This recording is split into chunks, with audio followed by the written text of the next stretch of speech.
Well, hi everyone. Here I am with Dr. Nathaniel Jeanson for part 9 in our series of rewriting history.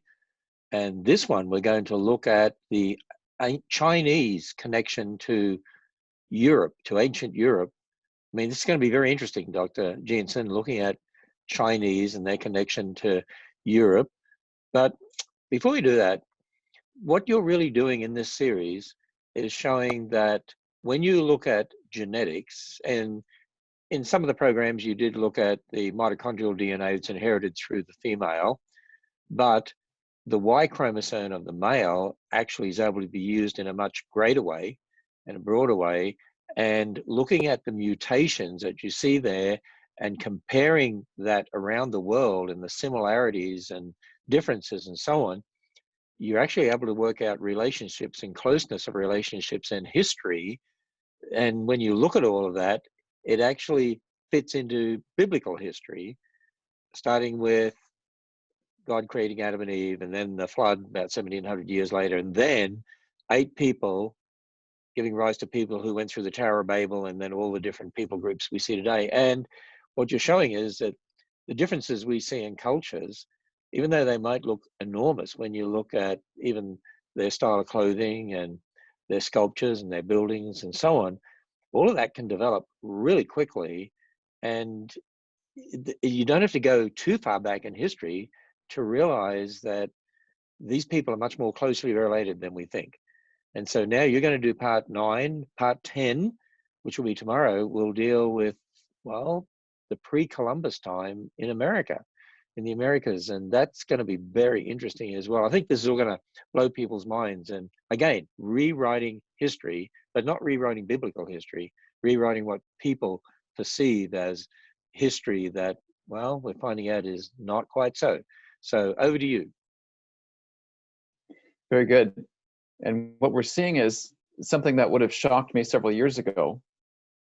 We've talked for many years rightly about the difference between origin science and operational science. What we're seeing in this series is someone's view of origins has dramatic consequences right now and in recent history, how we understand historical events, which is still a historical question, but how we understand DNA differences, how they arise, what function they have, what sort of relationships they imply ethnically. There's a tremendous influence of one's origins views. And I would argue, and we'll see this played out over and over again in this series, if you adopt the evolutionary timescale, there's a tremendous amount of history that you miss, a tremendous amount of information that you're unable to access with this stretched out timescale for humanity. And these discoveries that we're seeing, again, this is information you'll find only here. It's new research that rewrites so many of the stereotypes we've held about who we come from and who we are. This is only visible if you adopt the young Earth timescale, the 6,000 year, and for the flood, the 4,500 year timescale. And what we'll see again and again is this is not something where it's a circular argument and you assume the Bible to prove the Bible. It's you start with this framework and suddenly the events of known history pop out from the data, events that even evolutionists would recognize that they haven't been able to see before because they've stretched out this time scale, they've stretched out the family tree, and it's invisible to them. So this is all part of the larger question of who do we come from? As Ken has already mentioned, there's all sorts of differences among us that we see. If you're a creationist and you're watching, you know, okay, this goes back to Adam and Eve ultimately, more immediately Noah and his wife, his sons and their wives, 8 people. And we know after that there's the Tower of Babel, and rightly that we viewed this as the start of the ethno-linguistic diversification that we see today. There's been a lot that's happened after Babel. If you look just at the language side of the equation, there's over 7,000 languages in the world today. There were probably about 70 units, language units, based on Genesis 10 at the time of the Tower of Babel. So God divided people initially that way, and there's been even more diversification in language since then. There's been diversification ethnically as well, and connections among peoples that we haven't seen before. And what we focused on at the start of this series, and what we'll continue to do is sort of as a general rule, is to look at people groups today, the connections among them, and work our way backwards in time to the beginning. And eventually that raises the question of how do we connect to these ancient cultures? I'm American on my dad's side, several generations. I'm half German on my mother's side. She came over when she married my dad. And so I've got a strong European connection because of that. And despite the European connection, I don't think of myself as the descendants of ancient Greeks or ancient Romans or some of these storied cultures of long ago, because they weren't in Germany, so to speak. And I definitely don't think of myself as connected to the Egyptians or to the Persians or to the Babylonians, because to me they're geographically distant from what I think of as my own heritage. Yet what we're going to discover is that this sort of implicit disconnect is wrong, and there's many more connections among us than we've previously thought. I've promised early on in this series that we will be discovering several remarkable facts about human history and human ethnic identity that we hadn't known before. And we're beginning to see the delivery on these promises. So we're still going to find out that there are such a thing as black white people. And I don't mean that black white people exist. We're all various shades of brown, but in the popular sense, black white. What I mean is there's Caucasian peoples walking around on Earth who think they've had Caucasian ancestors for thousands of years, when in fact you go back a few hundred and there's Africans in their family tree and have been Africans for thousands of years. They're descendants of African peoples, yet they're Caucasian today. They don't know it. We've discussed some of the principles of how this might occur in previous episodes. We've also begun to see see the delivery on this promise of the fact that most Europeans are of recent Asian ancestry, not long-standing so-called Caucasian European cultures. We began to see that in episodes 7 and 8 with Eastern Europeans and their connections to South Asia. We've also seen the beginnings of the fact that genetically European nationalities, strong, proud heritages that people claim, Italian, Spanish, German, those disappear within a few generations, going back a few hundred years in the human family tree. We're also going to look at in future episodes the history of the Americas before Columbus. Next episode, we're going to look at the history of the Americas after Columbus, because even though we think of that as obvious and perhaps even boring, because we know the history, genetics demolishes what we thought was true in a profound way. Again, we're going to look at it before Columbus as well. And once we get back to the earliest parts of human history, the ancient history, we're going to examine and re-examine Neanderthals, who they were, what they represented.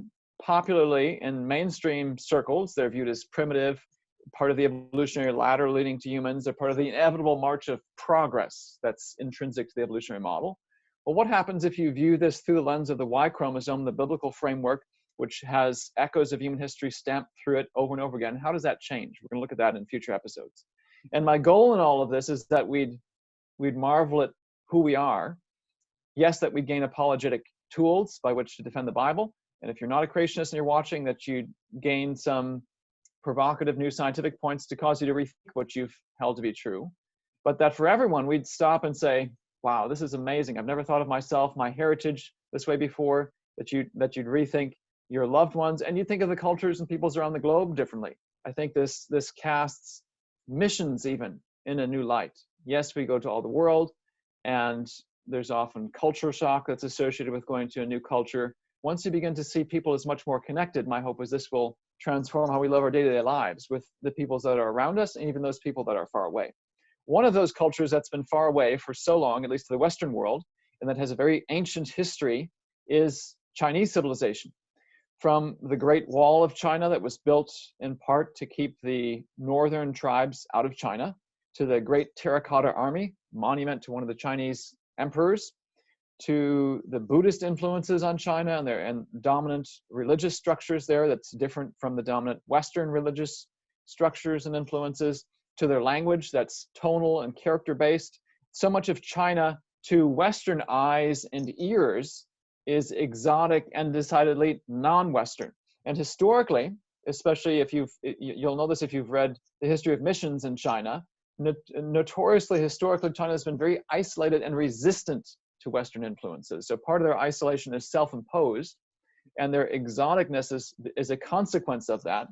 And if you've read Hudson Taylor and such, you know that the Chinese resistance to the foreign influence was a challenge early on in the days of doing missions there. So this isolation would naturally lead us to conclude that when West and East met, particularly around the time of the missionaries of the late 1800s, early 1900s, this was once again a meeting of long-standing separate cultures. Yes, they may have been connected through the ancient Silk Road commercially, but by and large, they live their lives separately. Never the two shall mix until modern technology, the modern era, and even in a sense, there's sort of this echo of the evolutionary inevitable march of progress. Now, finally, these long-standing barriers have been erased. Well, genetics takes that idea and demolishes it.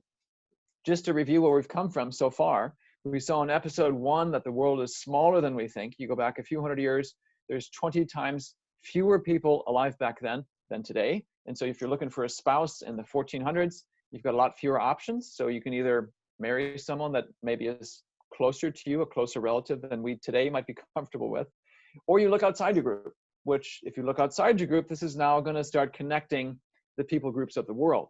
We've seen that a similar conclusion follows from doing the math of each of our own family trees. If I take my own ancestors backwards in time, 2, 4 great-grandparents, 8 great-grandparents, 1632 backwards it goes. You go back 800, 1,000 years, and I've got, in theory, more ancestors than are people alive in the globe at the time. That can't be true. The only way to solve that math problem is to make the branches of my family tree, going back just in the AD era, 1,000 years, they must connect. My parents must be more related to each other than I think. You apply that math around the globe, this implies that so-called racial or ethnic change has happened repeatedly throughout history and happened quickly. And we've looked at the genetics of that in episode 3 and seen just how plausible that is. We've also seen that if you have 2 different ethnicities coming together and they have different rates of bearing offspring, some have more, some have less, you can get a dramatic reshuffling of the ancestry of these people. In theory, it's possible most Europeans, even though they look Caucasian like me and Ken, have had African ancestors, and most of Europe has had African ancestors for thousands of years. That's theoretically possible. We've also looked at DNA clocks, and really this is the crux of what we're doing and will be doing going forward. There are clocks within our cells that tick every generation. This is both a complex and simple fact of biology. If we look at how different or closely we are genetically, this tells us something about our family tree. That the principle is very similar to basic family trees. The more DNA I have in common, let's say Ken and I have a lot of DNA in common, we have a recent common ancestor. If we have very little DNA in common, we have a very distant common ancestor. That's the basic principle for reconstructing the family tree of peoples around the globe. We've seen that we can't use the DNA that you typically analyze for commercial DNA testing. You pay $100 and family tree DNA, and one of these other companies will tell you, oh, you're this percent European, this percent Western European, this percent German, Irish, French, Dutch, so forth. We've seen that that can't tell you much more beyond 4 or 5 generations. To go back into deeper history, you have to use DNA that's inherited only from one parent. Otherwise, the other parent dilutes the DNA signal very quickly. Mitochondrial DNA, the female inherited DNA, the Y chromosome, the male inherited DNA, both of these genetic compartments in theory fulfill this requirement.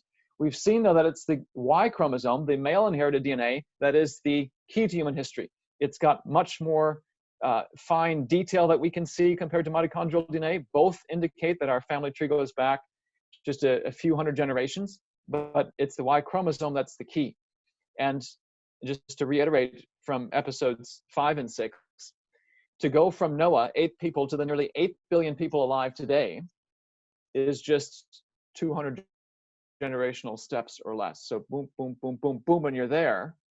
And if you try to do that in your head, 8 billion and shrink it down to 8 in just 200 steps, you realize you're going to have to start connecting the tree really fast, which means we're going to be much more related than we think. And we've seen some of the ramifications of this theory in practice, looking at the first branches of the human family tree, beginning with the lost relatives of Europe.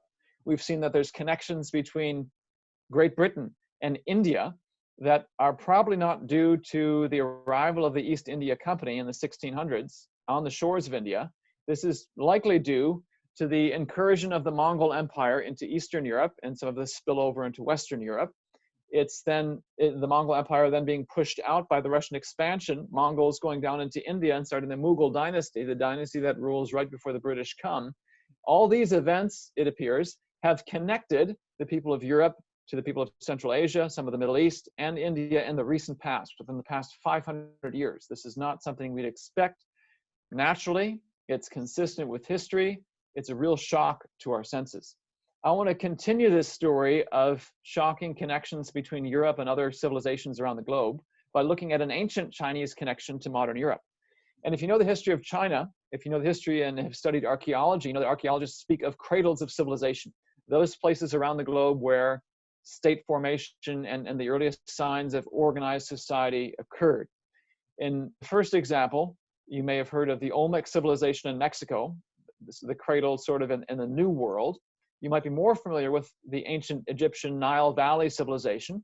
I can think back to my own high school world history course, and we open probably with creation and the fall and corruption, confusion, the catastrophe, the flood, and Babel thereafter.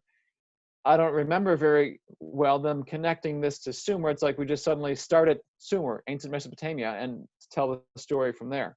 And part of what this series is going to do is help make a clearer step-by-step link between the events of Babel and the events that we know from world history.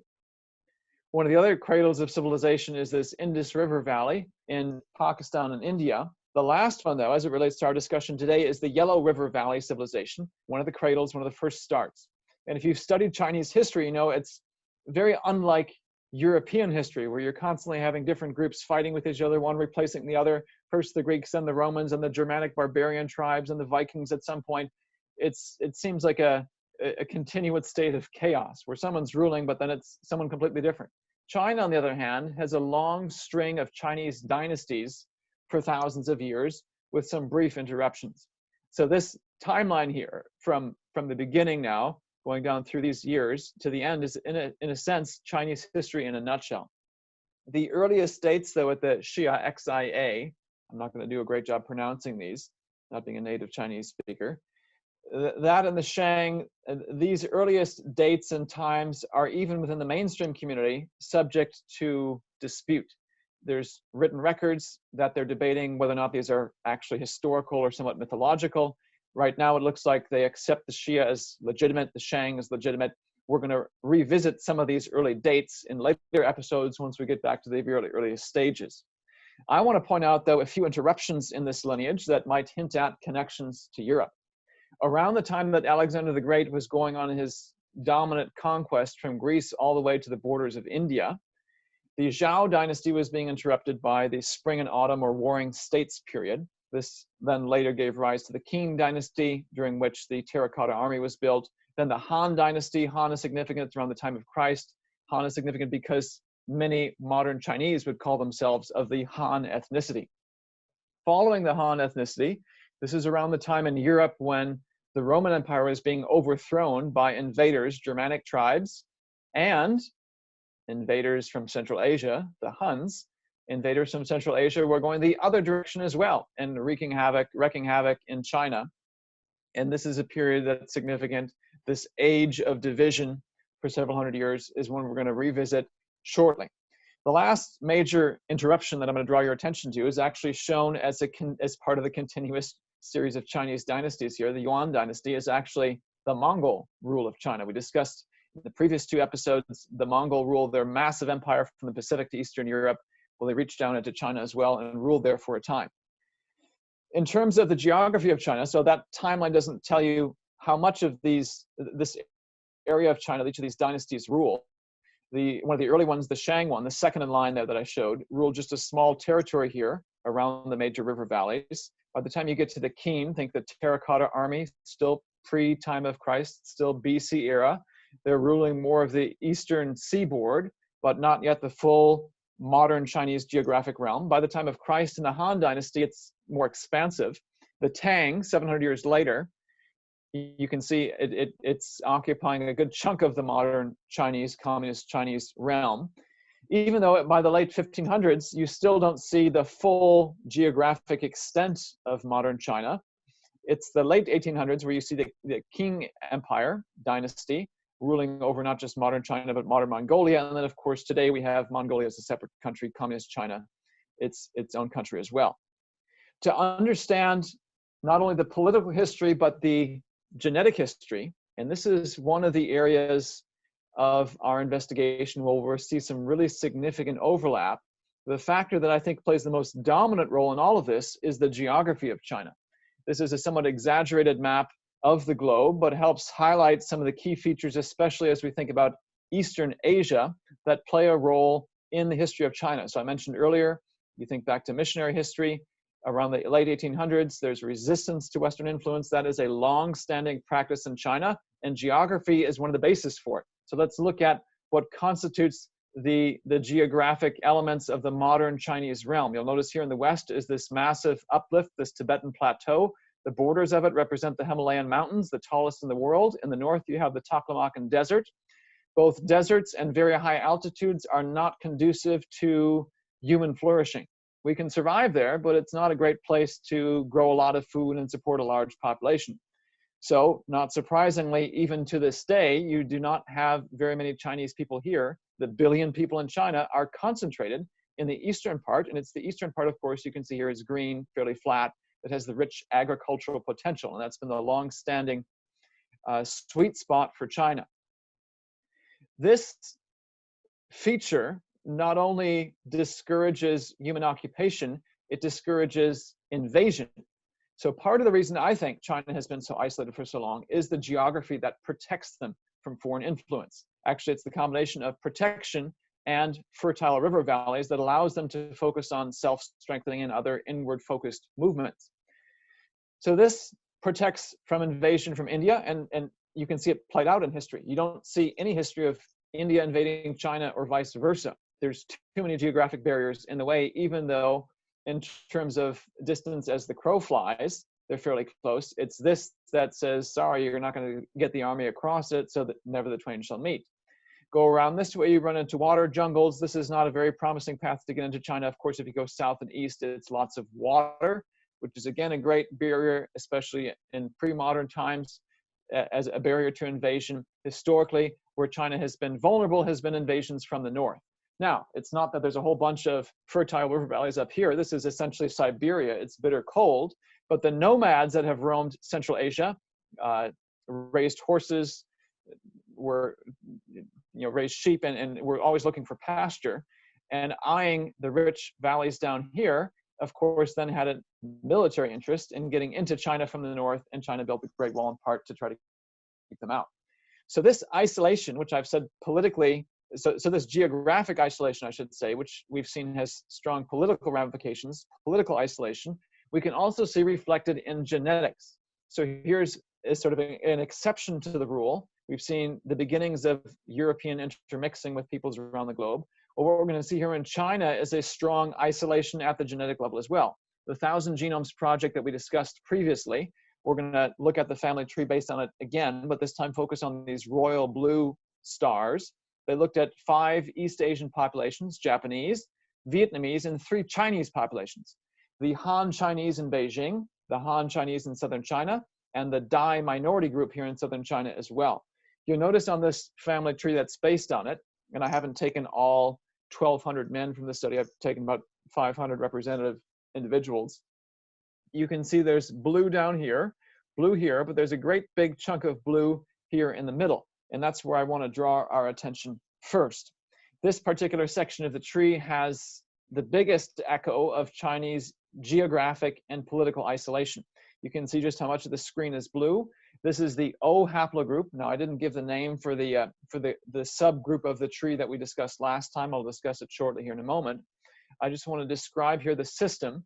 This is not so that you have to remember it every time. I'll say the names, the letters, the designations each time we discuss it so that we're all following. I'm mentioning it more so because I'm sure there's some folks watching who've done genetic testing. They may even have some information on what Y chromosome group they're in. Well, you can now begin to use the information we're discussing to say, okay, this is my heritage. This is my ancestry. These will become useful to you, and especially for viewers who now might be prompted to go get some sort of genetic test, especially a Y chromosome test. This will begin to help you understand, who do I come from? Who am I? Who are my ancestors? So this particular section of the tree is called O, the major branches of the tree, subdivisions near the beginning. Mainstream scientists have given arbitrary single letter designations. And so this branch, you can see its root is back here, and then it starts flowering into this branch, these branches down here. This is all considered O. Now, the system then for labeling specific sections of the tree is once the major branch starts subdividing, then you add a number. So this might be O1, O2, O3. Well, this branch up here then is now subdivided into this, this, and this. So this section might be O1A, and this is O1B, and on it goes. You keep adding letters and numbers as it gets subdividing, so you can know at a glance if someone just gives you the name designation where you are. I want you to see, though, the individuals present in this tree. And just like we saw for Europe, there's a whole multiplicity of them. All 5 East Asian groups are present. The Han from Beijing, China, Han from South China, Japanese, Vietnamese. As we scroll down some more, we're going to see the Dai minority group.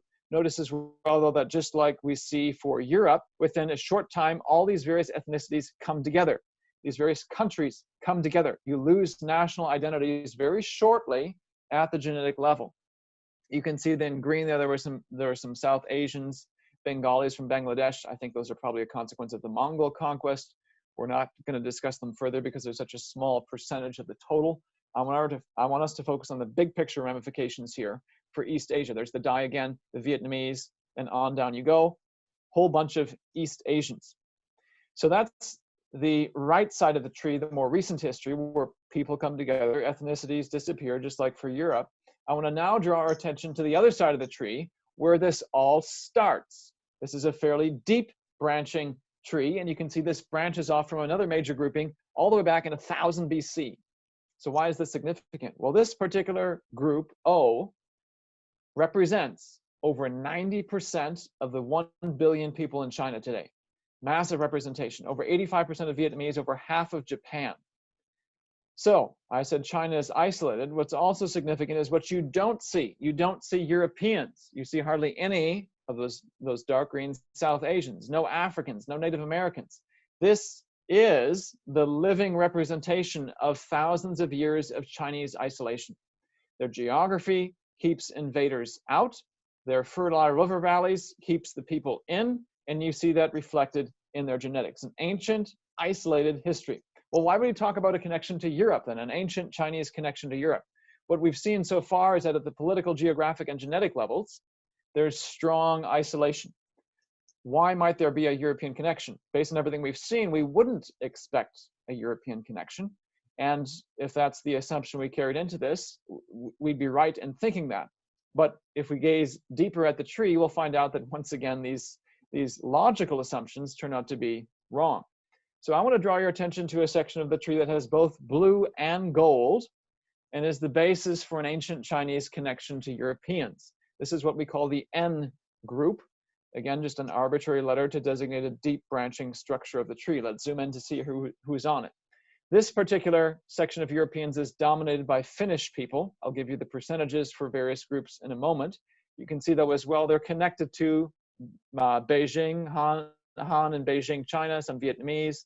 There's again another South Asian individual, an Indian Telugu, who happen to be residing in the UK. Again, my assumption is this is probably due to the Mongol conquest. We're not going to talk about it more right now because my focus is elsewhere. This particular group of Europeans, in this case dominated by Finnish people, breaks away from these East Asians around AD 600. That's a date we'll keep in mind in a moment as we look back at Chinese history. Now, I want to emphasize again, this is research in progress. So these are dates that are round numbers. Take it with a grain of salt that may revise as we get more and more data in, and as we get a better sense for where exactly in the tree Noah is. I've got it narrowed down to a small region. I don't know exactly where precisely in that region Noah is, and that affects the dates slightly. But we're going to go with the data that we have at the moment. And in terms of percentage representation, this particular branch of the tree represents a whopping 60% of Finnish people in this study. We're going to see in a moment that it represents about 1/3 of Eastern Europe as a whole. It's also strongly present in Siberia, and it's got a gradient of percentages in China. Now, again, 90% of China, more than that is this O group, so this is only a small fraction. Yet within this small fraction, there's a geographic gradient that represents a clue to the origin of this branch, as well as to the origin of the connection to Europe. So we've seen a connection to Europe. Why in the world does it exist, and how in the world did it come about? This is where I'm going to go to the other study that we discussed. The 1,000 genomes was wide, I should say it was narrow, and it focused on only 26 different people groups, and then deep because it took 50 people from each on average. This one is wider because it samples many more ethnic groups, but shallow in that it takes only 2 to 3 men. So they give us different windows into human history. I want to draw our attention again to this group N, which in this study, because it has Siberian peoples, you'll see there's a lot of pink showing up here intermixed with the gold. We're going to zoom in just so you can see who these individuals are. Now, if you're like me, most of these names wouldn't have mean much some time ago, because I haven't studied Siberia until I was forced to recently because of these DNA connections. And you may have never had to study this as well. So just so you're aware, there are Evenki people, there's Yakuts, Mongols might be familiar, but again, in pink, this is all basically groups in Siberia, modern Russia, but not necessarily ethnically Russian. Tuvinians, people in the tundra, even some of these Eastern Europeans, because they're ethnic minorities in geographic Russia and other Eastern Bloc countries, aren't as familiar. They're present here as well. The Maras, the Bepsas, the Udmurds, Maras, and on it goes. And here are some of the others in the tree. You can see there's even an occasional Middle Easterner that shows up. These might be more recognizable. The Estonians, Latvians, former Russian republics. The Sami people are the very North Scandinavians. So again, a heavy Eastern European emphasis because this particular study did a lot of sampling in Eastern Europe and also looked at Siberia, which they're lumping Mongolians into the Siberian group. Now, I'm drawing our attention to this particular study because there's a clue in the groupings among these people. Notice that if you draw a vertical line right about here, it naturally divides this tree into a cluster of Siberians in pink, a cluster of Europeans, cluster of Siberians, Europeans, another big cluster of Europeans, and a cluster of Siberians. As if this is a point where they kind of form their own branches or where there's a split. In terms of dates, this is around 1600. If we think back to the history of Russian expansion that we discussed previously, I find a very intriguing correlation. The Russians moved from west to east, from around Moscow eastward through Siberia to the Pacific in the 1500s, and 1600s, they're in Siberia. So the correlation between the dates for Russian expansion and the intermingling of European and Siberian lineages seems to fit this history and naturally suggests an explanation for it. It doesn't answer all the questions, though. Even though there's some intermingling that's consistent with Russian history, the question still remains, who do these people come from?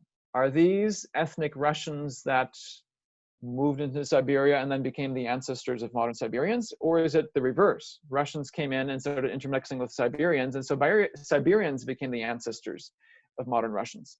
If we go back to that tree from the 1,000 Genome Study, the Finnish connected to a bunch of East Asians down here in royal blue. I have a hard time seeing how the Russian expansion could explain some sort of East Asian connection. Siberian, sure, because they're geographically there, but East Asian, that makes me wonder. Now, here's another clue that if we take this particular branch even further back, that I think reveals what the answer is. This particular group that I'm labeling N finds as its closest ancestor group O. That 1000 BC point that I said is the beginning of this group O, 90% of China and basically only East Asia, has ancestry, ancient ancestry, with a group that also contains East Asian peoples and Europeans and Siberians. And I'm saying this data, this particular data set, shows the split between the branch leading to Europeans and the branch leading to the East Asians around 600. And remember from the other study, there's a whole bunch of Siberian groups intermingled here. So my suspicion is, given the connection back here to O, is that these are Asians in origin, probably Siberians, perhaps those who are Siberians that were close to China and intermingling with them, and eventually became intermingled with the Russians and other Eastern Europeans because of the Russian expansion in recent history. So is there anything in history, Chinese history, that might tell us about interactions between East Asians and Siberians, or northern, northeastern, north central Asians, that might explain what we see here?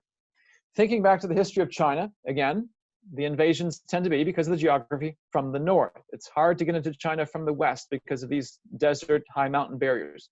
Hard to come in from the east because you have to throw all your army in a boat, then invade from this direction. If you can come around from the north this way, though, and down, now you might have a path in, and China recognized this and builds a great wall. Well, 600 AD is around the period of the Age of Division. Remember, again, this is the age in Europe where there's Central Asians coming in and overthrowing the Roman Empire. The other side of Asia, in the eastern part of Asia, not only have the Central Asians invaded China during this age of division, they are ruling parts of northern China as dynasty heads. So even though the Chinese, the Great Wall was erected to keep them out, they were sitting here ruling parts of China and likely intermixing with them. Originally Siberian, Central Asian in origin. Here they're intermixing with the Chinese, and it's at the end of the 500s, early 600s, that a southern Chinese dynasty, the Sui dynasty, moves northward and kicks the Siberians, the Central Asians, out, which would then presumably stop some of this intermixing. The specific people group around this time is the Shanbei. Linguistically, they have connections to Central Asia. This seems to be a good candidate to explain what this particular branch represents. They come out, Central Asians, morphologically in terms of appearance, look rather Asian, we'd say, in terms of their ethnicity. We looked at their deep branching, and it looks like they share a common heritage with the Chinese in ancient times. They've been intermixing with the Chinese, at least until the 600s, and then they've been sitting up here in Central Asia, Siberia, for some time. Eventually, the Russian expansion happens, and they intermix there. This again represents 60% of the Finnish, a third of Eastern Europe, a good chunk of Siberia, and even though it's just a small fraction of the Chinese, there's a north-south gradient, and I think this fits this explanation as well. The invaders come from the north. They're sitting here in the north, not the south, intermixing with the Chinese, and the southern Chinese come up and kick them out, and so you'd expect the southern Chinese to be less intermixed than the northern Chinese, and the Han Chinese in Beijing, up here in the north, have a higher percentage of this ancestry than those in the south. So I think that fits the history as well.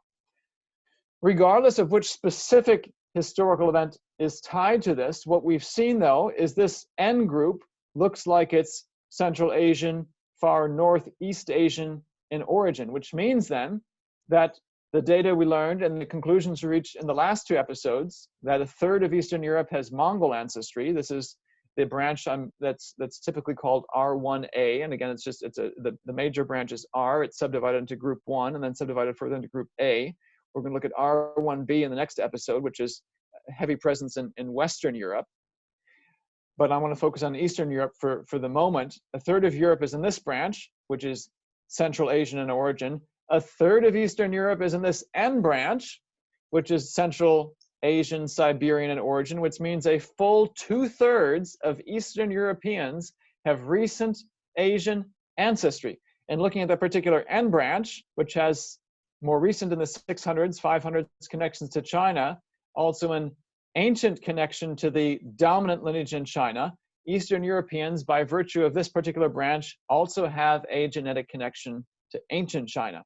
So we're beginning to see now, at least in Eastern Europe, that the majority of these people, even though they may look Caucasian, look like me and Ken, in their genetics, have a recent Asian origin. This is not stuff we'd expect to see, but this is part of the new history of the human race, shocks from genetics, now that we can see them and have the right time scale in hand, conclusions we can reach that we wouldn't have reached otherwise, just focusing on the political history of people groups around the globe. And Dr. Jeanson, if you think about the evolutionary history, supposed evolutionary history, going back to, out of Africa idea and as man evolved and so on, and we're looking at, how long ago do they say man evolved out of Africa? 200,000, 300,000 years ago, incomprehensible amounts of time. Right. When you then look at that and you look at the genetic differences and the short amount of time it must have taken for those differences to arise, and looking at that from a scientific perspective, there's no way what you're saying fits with an evolutionary history. You just can't fit at all. I was working on preparing the presentations for talking about the pre-Columbian history and reviewing what the evolutionists say about the history there. They say, for them, it's a very late event, an arrival in the Americas 15,000 years ago in evolutionary terms. But the first civilizations are around 1900 BC in their time scale. And it hit me, they say they came over and then basically did nothing for 11,000 years. And then suddenly civilization started. And I just scratched my head and said, how does that fit anything we know about the world? We just sit there and do nothing for 11,000 years. And suddenly humanity, boom, explodes. And here we are today. That doesn't make a lot of sense to me, and it struck me in a new way. And I think that applies not just to the Americas, but all around the globe. Hundreds of thousands of years of basically nothing, and then civilization explodes in the last 3,000. That just doesn't quite fit my intuition. No, it doesn't fit at all. Well, we look forward to part 10 and part 10 tomorrow night. And part 10, you wrote down as the hidden history of Americans. That's going to be very interesting. Looking at before Columbus and who After actually, Columbus. after Columbus and Yes. before Columbus. And then in future episodes before Columbus, we're gonna take the bull by its horns. This is going to be very interesting. Okay, we'll look forward to part 10. Thank you again, Dr. Jeanson.